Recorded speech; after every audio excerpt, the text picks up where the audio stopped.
The endowment effect. Why we overvalue what we already own. But before we get started, please don't forget to subscribe to the channel and activate the notification bell so you can receive all our latest content.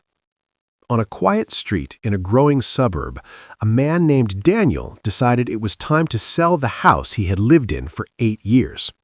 The real estate market had been fluctuating, and several similar homes nearby had recently sold for around £420,000.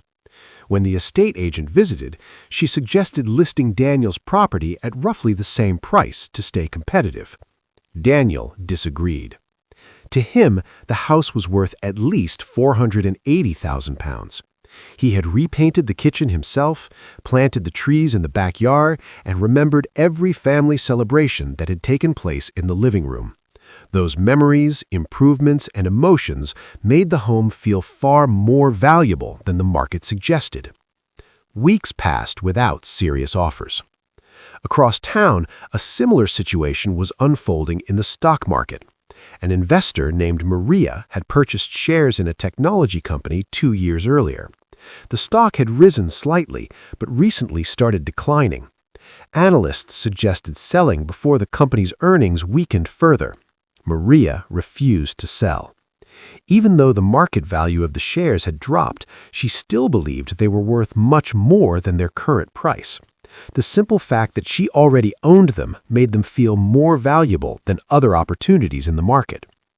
Both Daniel and Maria were experiencing the same psychological bias known as the endowment effect. The endowment effect describes our tendency to place a higher value on things simply because we own them. Once an object becomes ours, we attach emotional meaning, memories, or pride to it.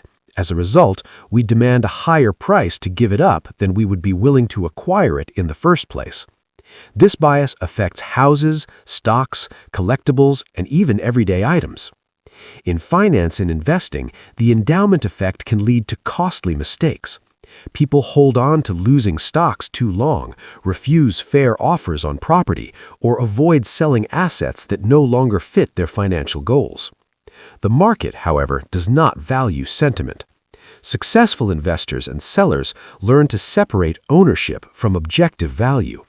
When decisions are based on facts instead of attachment, financial outcomes tend to improve. The challenge is recognizing when emotions are quietly inflating the value of what we already own.